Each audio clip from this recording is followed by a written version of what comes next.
আমাদের স্টুডেন্ট ফান্ডের ছেলেরা তিলোত্তমার রাজ্যে আর কোনো এই ধরনের ঘটনা না ঘটে, কোনো তিলোত্তমার সাথে না হয়, সেই জন্য একটা শান্তিপূর্ণ ডেপুটেশন দিতে যাচ্ছিল। সত্যি বলছি, তার আগের দিনই পুলিশ ডে ছিল, কত পুলিশকে আমরাও শুভেচ্ছা জানালাম। ওর মধ্যে দু চারটে খারাপ পুলিশ এমন মন্তব্য করেছে, ওই ভিডিওটা আমি ছাড়লাম না, আমাকে লজ্জা লাগছিল, কারণ আমার রাজ্যের পুলিশ তো। দু চারটে পুলিশের জন্য সমগ্র পুলিশকে তো আমি খারাপ বলতে পারি না। যে ধরনের অশ্লীল মন্তব্য করছে, আমি সেই সমস্ত পুলিশদেরকেও বলবো আপনারা ভাষা সংযত করুন, কারণ আপনার বাড়ির পরিবার পরিজন আছে। ভিডিওটা যদি ঘুরতে ঘুরতে আপনার বাড়ির লোকের কাছে চলে যায়, আপনার বাড়ির ছোট্ট ফুটফুটে বাচ্চা যদি বলে বাবা এইটা মানে কি, তখন উত্তর দিতে পারবেন তো? আমি চাই না, সত্যি বলছি, আমি পোস্ট করা থেকে বিরত থাকলাম, এইটা কোনোভাবে মেনে নেওয়া যায় না। তারপরেও বলছি, ওই পৃথিবীর ইতিহাস আমার রাজ্যের মাননীয়া পড়েছেন কি পড়েননি জানি না, নিশ্চিতভাবে পড়েছেন। বিপ্লবের ইতিহাস পড়েছেন, কোন বিপ্লবকে বন্দুক লাঠি গুলি গুন্ডা মস্তান পুলিশ দিয়ে আটকে রাখা যায় না। পৃথিবীর ইতিহাস দেখলে বিপ্লবের ইতিহাস কোনো এতে আটকে রাখা যায় না। আমি আবার আরেকবার স্মরণ করে দিতে চাই, যে ক্ষেত্রেও বলবো আমি যে গুন্ডা মস্তান কোনো জায়গায় কাজে লাগিয়ে, কোনো জায়গায় পুলিশকে কাজে লাগিয়ে যদি কেউ আন্দোলনের গতিকে স্তব্ধ করে দিতে চায়, এটা হিতে বিপরীত হবে। উনি হয়তো ভাবছেন একটা কথা বলে দিয়ে যায় এখান থেকে, যে নবান্ন অভিযান তো ফেল হয়েছে। আরে খেলাড়িরা ভাবলেই তো নবান্ন অভিযান সাকসেস হবে ভাই। প্লেয়ার তো রাখতে হবে, প্লেয়ার ছাড়া গোল হবে? প্লেয়ার তো রিজার্ভ বেঞ্চে বসে খেলা দেখছে, প্লেয়ার এখনো রিজার্ভ বেঞ্চে বসে খেলা দেখছে। যদি মনে করেন আমি এই জায়গায় বলে যাচ্ছি, আইবিডিআইবির মাধ্যমে কলকাতার এলাকার মধ্যে 3টে ঘটনা ঘটেছে, আমি বলবো না এখন, সব আমার কাছে ইনফরমেশন আছে। একটা হচ্ছে নারকেলডাঙ্গা থানার মধ্যে, একটা 55 গ্রামে, একটা ব্রাইড স্ট্রিটে।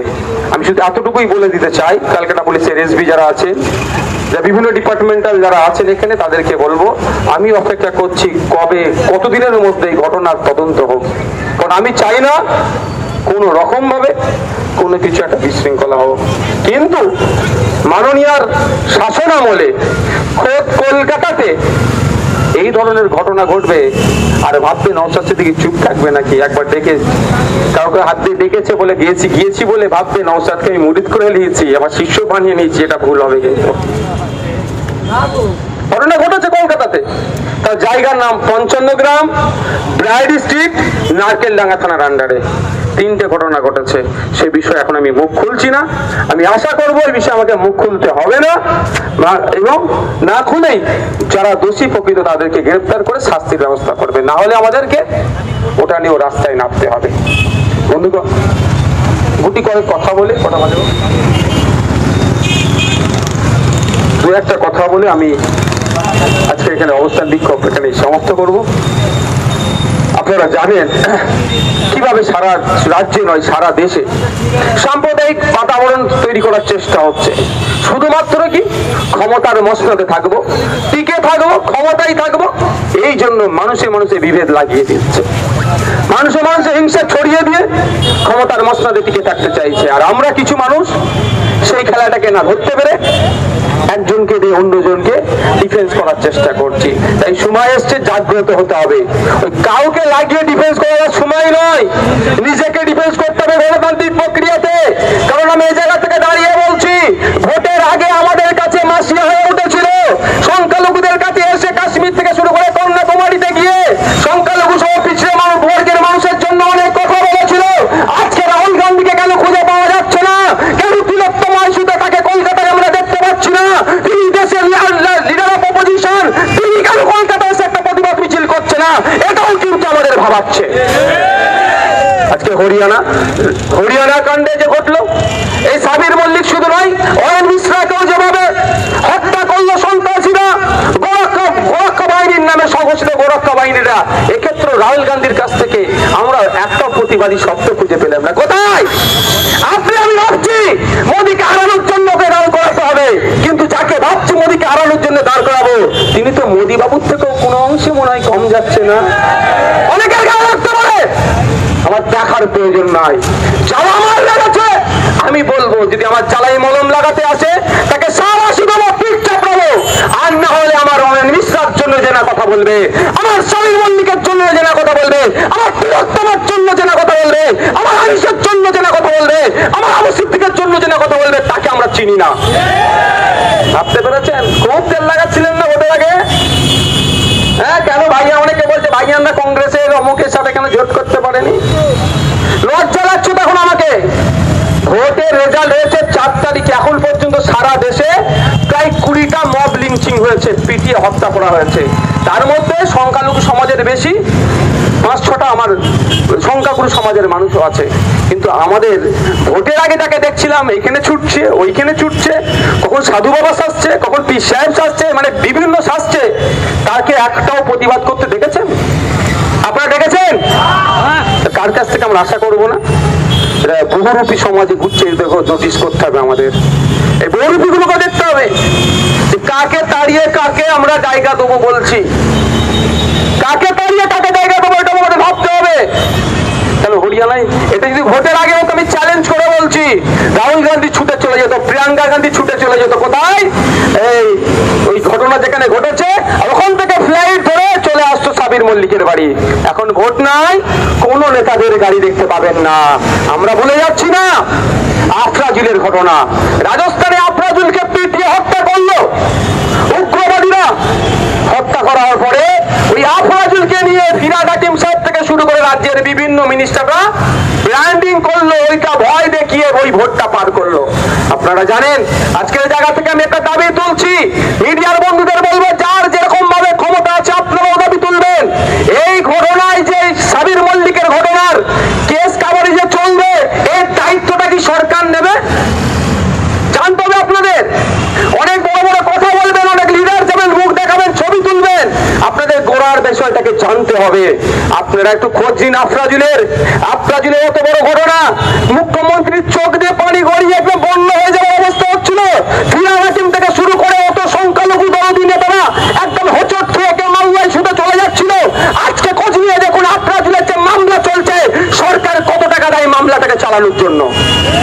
আর 1 টাকা দেয়নি। আমি চ্যালেঞ্জ করে বলছি, অন ক্যামেরা বলছি, এখন তো কিছু বললেই নোটিশ চলে আসছে, আসুক আমার নামে নোটিশ। অন ক্যামেরা আমি বলছি, আফরাজুলের পরিবারকে যারা এই আপনার আমাদের মতো যারা অনুদান দিয়েছিলেন না, ব্যাংকের অ্যাকাউন্টে যারা সহযোগিতা করেছিলেন না, ওই টাকা থেকে মামলা চলতে চলতে আজকে আফরাজুলের পরিবার নিঃস্ব হয়ে গিয়েছে। তা আমরা এই জায়গায় দাঁড়িয়ে বলবো যে রাজ্য সরকারকে দায়িত্ব নিতে হবে, যে মামলা চলবে মামলার সমস্ত দায়ভার খরচে যা খরচ হবে রাজ্য সরকারকে কাঁধে তুলে নিতে হবে। এই দাবিটা আমাদের তুলতে হবে। আপনারা শুনেছেন একটা চাকরি দেবে বলেছে, ভালো কথা। মানবিক মুখ্যমন্ত্রী যদি চাকরি দেয় ভালো কথা। চাকরি দেবে মনে হয় আপনাদের?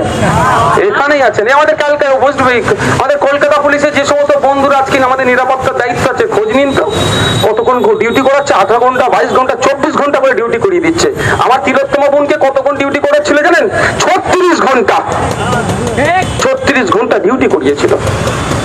হ্যাঁ,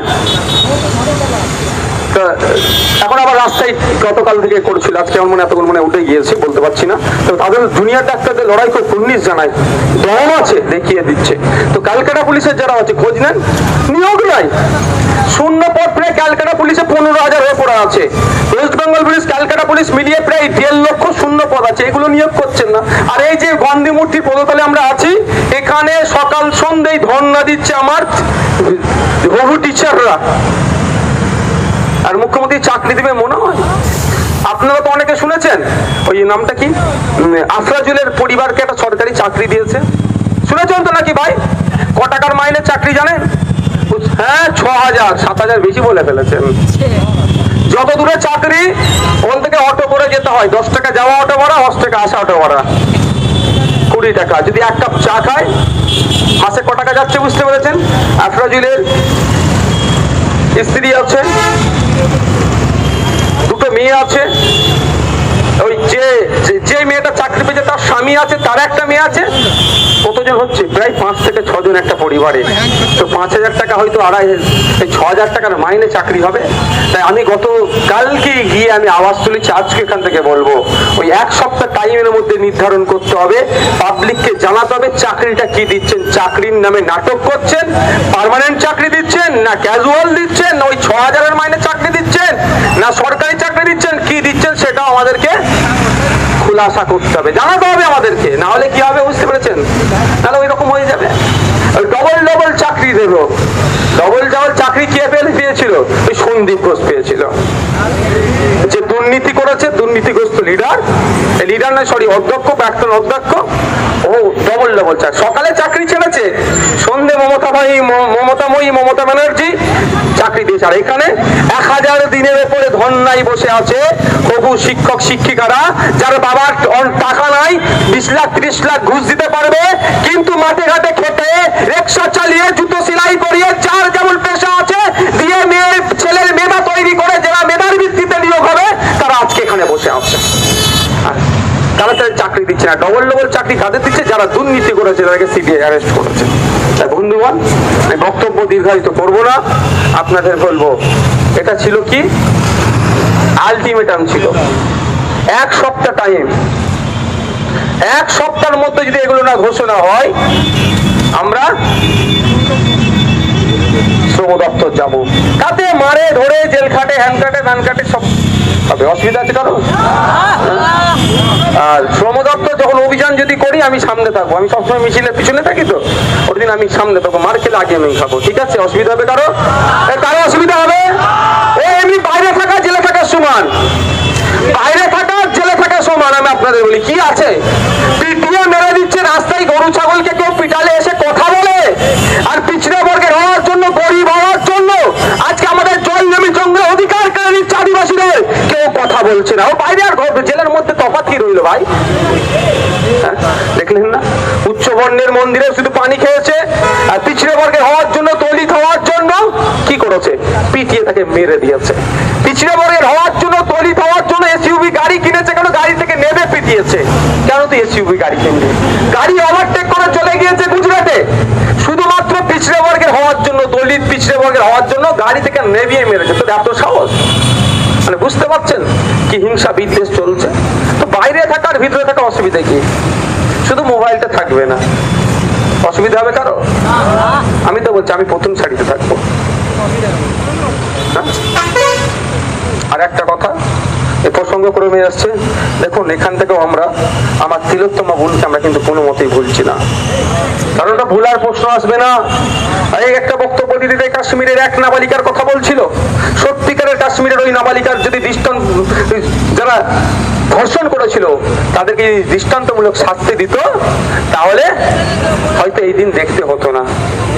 কিন্তু আমরা তিলোত্তমা বোনকে ভুলবো না। যারা অন্যায় করেছে, প্রতিটা যারা ওর সাথে যুক্ত আছে, তারা যতক্ষণ না শাস্তি পাচ্ছে, আমরা নিস্তার হব না। 5 তারিখে কোর্টে ডেট আছে। আমি আশা করব আমাদের এই মামলাটাই সিবিআই দেখছেন, তিনি সিবিআই রিপোর্ট পেশ করবে। তার উপরে যদি মনে হয় সিবিআই গড়িমাসি করছে, তাহলে কিন্তু আমরা আমাদের মিছিলের অভিমুখটাও কিন্তু সিজিও কমপ্লেক্সে দিতে হবে। একটা কথা বলে রাখা, যদি মনে হয় পুলিশ সহযোগিতা করছে না, সিবিআই জনমানুষে বলুক, কিভাবে সহযোগিতা করাতে হবে সেটাও বাংলার মানুষ দায়িত্ব নিয়ে নেবে। এখন বাংলার মানুষ আর দলমত থেকে নামছে না রাস্তায় তিলোত্তমাকে নিয়ে, অন্যায়ের বিচার চাইতে নামছে। আপনাদের আর একটা কথা বলে শেষ করব, রাহুল গান্ধীর একটা ভালো গুণ শুনবে, ওটাকে বলবেন তাহলে তোমাকে বিজেপি কত টাকা দিচ্ছে, রাহুলের বিরোধিতা করছো। সত্যি আমাকে খুব ভালো লাগতো, কিন্তু যত দিন যাচ্ছে যেন আমাকে ভালোবাসা কমছে। এই যে আপনি কাশ্মীরের নাবালিকার নামটা নিয়ে, আর আপনাদের একটা কথা বলে রাখি, as per guideline of supreme court, যে আপনারা যারা এই ধরনের সেক্সুয়াল হ্যারাসমেন্টের শিকার হয়, সে মারা যাক বা বেঁচে থাকুক, তাদের কেউ নাম, ছবি, পিতার নাম, ঠিকানা কেউ ডিসক্লোজ করবেন না পাবলিক ডোমেইনে। নাম নেবেন না, অন্য একটা নাম দিতে পারেন, যেমন তিলোত্তমা, অভয়া। দিল্লির যে ঘটনা ঘটেছে, ওটা কি অভয়া নাকি? নাম তো অভয় নয়, নাম দেওয়া হয়েছে। তা আপনাদের কাছে অনুরোধ করবো এটাই, আপনারা অনেকে আবেগের বশীভূত হয়ে অনেক, আমি দেখছিলাম সোশ্যাল মিডিয়াতে আমাদের অ্যাডমিনরা দেখাচ্ছিল, আমি তাদেরকে বলেছি যেগুলোকে পার্সোনালি ইনবক্সে গিয়ে মানা করা, ছবি হয়তো তিলোত্তমা ছেড়ে দিচ্ছে, এই কাজগুলো আপনারা করবেন না। তো কাশ্মীরের যে নাবালিকার সাথে যারা অন্যায় করে তাকে রেপ, গ্যাং রেপ করে, একাধিক দিন ধরে গ্যাং রেপ করে যারা ওই শহীদ করলো, হত্যা করলো, তার মধ্যে অনেকে অ্যারেস্ট হয়েছিল সেই সময়। যারা অ্যারেস্ট হয়েছিল তাদেরকে ছাড়ানোর জন্য এই বড় বড় বিজেপিদের মধ্যে কিছু দলের নেতারা র্যালি বার করেছিল যে অমুককে ছাড়াতে হবে, অমুককে ছাড়াতে হবে, অমুককে ছাড়াতে হবে। সেই ছাড়ানোর মধ্যে যে মেন কালপিট ছিল, যে মিছিল বার করেছিল যে অমুককে অ্যারেস্ট করা যাবে না, তাকে আবার গত এমপি ইলেকশনে রাহুল গান্ধীরা এমপি করার জন্য তাদের দলের টিকিট দিয়েছিল। লজ্জা, ধিক্কার জানাই আমরা। ভাবতে হবে, সময় এসেছে, ভেবে চলতে হবে। আপনি যাকে ভাবছেন ও আমাকে উদ্ধার করবে, এমন লোককে দিয়ে উদ্ধার করাবে, সেই কাশ্মীরের ওই নির্যাতিতার পরিবার না বিচার পাই, সেই জন্য আবার আন্দোলন করেছিল। তাই খারাপ লাগছে নাকি রাহুলজির কথা বলছি বলে? আমাকেও ভালো লাগে, চরম ভালো লাগে রাহুলজিকে। আমি আমার ব্যক্তিগত বলছি, চরম ভালো লাগে ওনাকে। আমি বলেছি, আজকেও বলে ফেললাম, ওনার ভোটের আগের যে পারফরমেন্সটা ছিল, এদিক সেদিক ছুটোছুটি হ্যান ত্যান যদি 10 বছর আগে করতো, তাহলে আমাদের অপদার্থ প্রধানমন্ত্রীকে আমাদের লাগতো না, ইনি আর থাকতো না। কিন্তু ওই সময় করেনি, তারপরে করছে। কিন্তু দুঃখের বিষয়, যেন ওনারও কোনো একটা জায়গায় এই পর্যন্ত গিয়ে একটা সীমাবদ্ধ হয়ে যাচ্ছে। তা বন্ধুগণ, যারা এসেছেন আজকের এখানে আমাদের অবস্থান বিক্ষোভ আমরা এখানেই সমাপ্ত করছি। যারা এসেছেন তাদেরকে আমি সংগ্রামী অভিনন্দন জানাচ্ছি। আস্তে আস্তে আপনারা এখান থেকে বিদায় নেবেন।